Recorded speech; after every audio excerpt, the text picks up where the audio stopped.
In 2022, there are so many games, hundreds of thousands, if not that, then probably millions, and each game has their own feel and genre. Two of those genres being town building sims and survival games, and we just absolutely love when they are connected to each other. Two of the most popular of this type of game are Kenshi and RimWorld, but they're not the only ones. Now, right off the bat, it might not seem like it is a game of this genre, but StoneHearth is the heart and soul of this type of game. I'm Rebel Phonics, and welcome to my video essay on StoneHearth, a slice of happiness in the town sim survival community. Now, at first glance, you might look at this game and be like, oh, this isn't like RimWorld or Kenshi, this isn't going to be a hard game, and it's not entirely a hard game.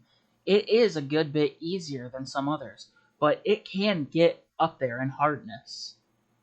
So right off the bat, I'd like to talk about some of the similarities it has between these other games.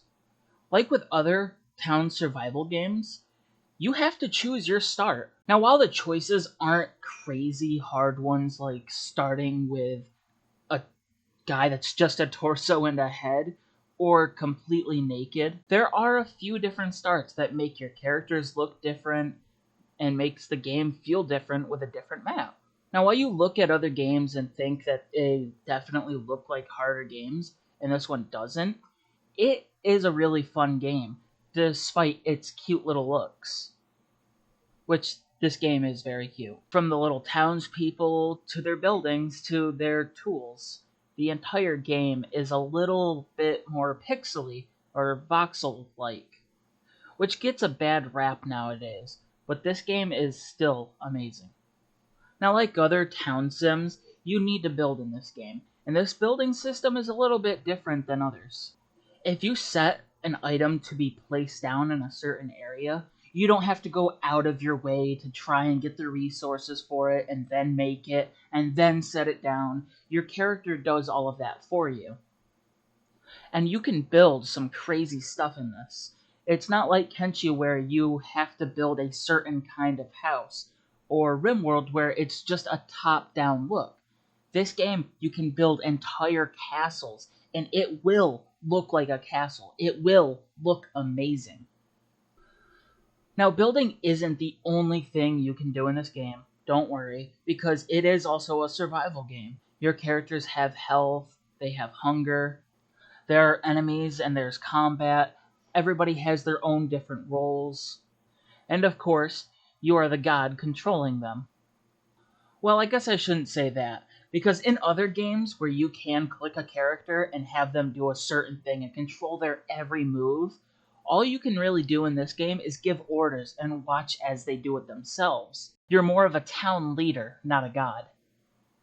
Your little people will decide how to build and who to fight as they choose, as they see fit. Speaking of, let's talk about the combat for a minute. The combat in this really isn't as hard or as crazy as some other games. Your little townspeople will see an enemy and go and fight them, and you're not controlling their every movement like I mentioned before. You're more of a spectator. Now, that's not to say that the combat is easy or hard, as it can be both. There are some different enemy types, and one person isn't going to be able to fight off a horde of 20 goblins all by themselves. At least not right at the start. And each person has their own roles, so you might have a swordsman that can become a knight or something like that, or you can have an archer who will use a bow and arrow. Now, while we're on the topic of roles, let's talk about a few more of them. Of course, there's just the regular civilian in your town, but these baseline people can become anything that you want them to be. If you want a crafter, you have to upgrade them, and they will have to learn to be able to craft newer and better things. Same with a farmer. Once they become a farmer, they have to learn about crops and about how to be a farmer before they can make better plants and better food. And speaking of food, there's the chef. The chef will need to make multiple food items, learn how to be a cook, learn how to cook different things before they can start cooking amazing meals for the town. And the farmer isn't the only person to provide to the chef. You also have your hunters and your shepherds. They provide meat and other resources for your colony and for your chef, just like the farmer provides crops. Every townsperson interacts with each other in some way in this game.